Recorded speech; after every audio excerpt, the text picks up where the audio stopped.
Mes deux passions sont étant la musique et l'architecture. J'avais réuni devant moi une espèce de réunion de mes deux sujets de prédilection.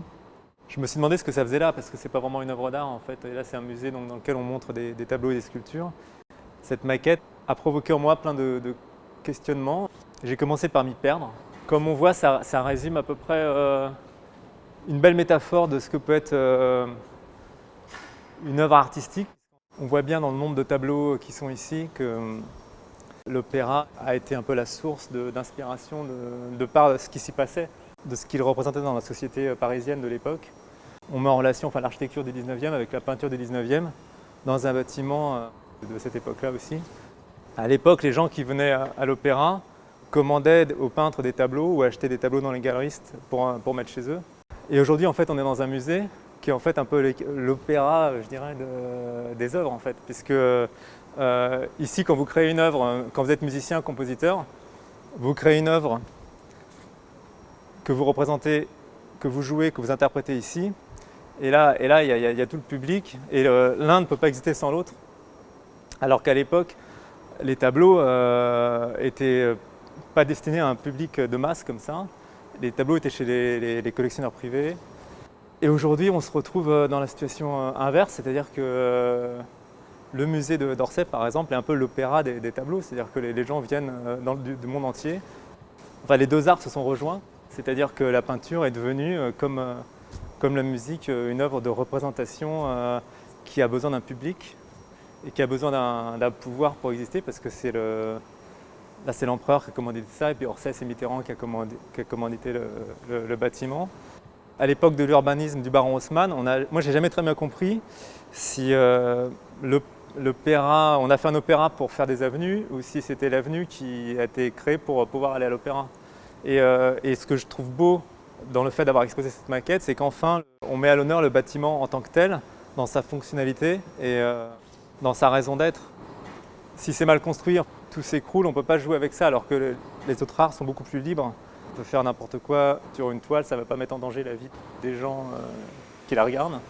Si ce qu'on représente musicalement n'est pas écoutable, tout le public va s'enfuir, parce que la musique ne peut pas supporter le non-sens.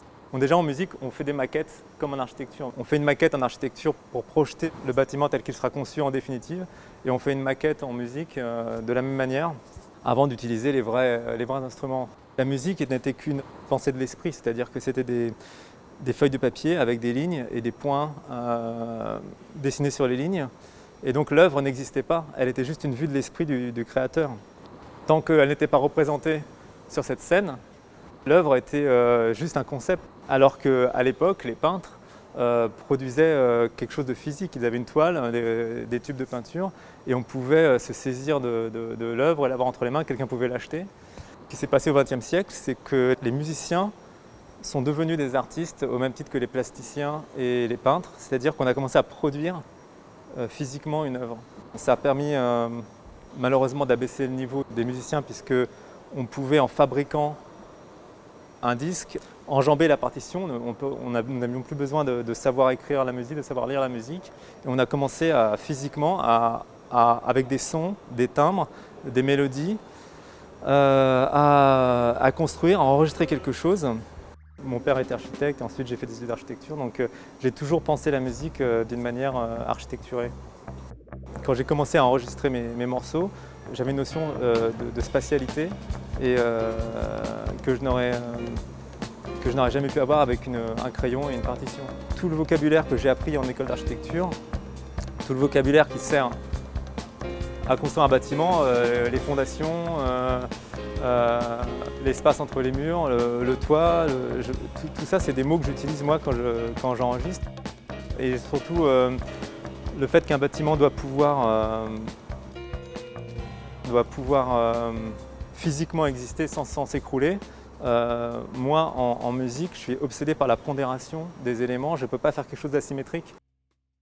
La proportion de l'art est quand même plus petite que la proportion du faste.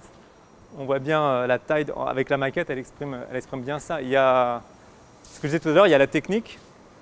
Ce qui est beau dans l'art, c'est qu'on voit quelque chose, mais on ne sait pas tout le travail de l'artiste, toutes ces années de boulot, cet exercice. Et ça, ce qui est très beau dans cette maquette, la proportion du travail par rapport à la représentation. Enfin, le public se rend compte de tout ce qu'il faut pour faire une pièce. Et ensuite, tout ce qu'on voit ici, qui est assez intéressant parce que dans le musée, on voit bien avec l'encadrement des tableaux, on voit bien que c'est le même univers. Après, quand Le Corbusier, les architectes comme ça sont arrivés, qu'ils ont rejeté toute ornementation, tout le faste pour ne garder que les principes, on voit bien que la peinture avec Mondrian, la peinture moderne, a suivi ce mouvement-là. Donc on voit bien avec cette maquette que l'architecture est toujours liée à la peinture par les ornementations, par le faste, par le décorum. Et c'est très beau de voir cette corrélation entre ce qui se passait dans l'architecture et dans la peinture. Et moi, je sais pas, 80%, 90% des tableaux que je vois au musée d'Orsay reprennent tous ces codes dans l'Opéra Garnier. La nature est un temple où de vivants piliers laissent parfois sortir de confuses paroles. L'homme y passe à travers des forêts de symboles qui l'observent avec des regards familiers, comme de longs échos qui de loin se confondent dans une ténébreuse et profonde unité, vaste comme la nuit et comme la clarté. Les parfums, les couleurs et les sons se répondent.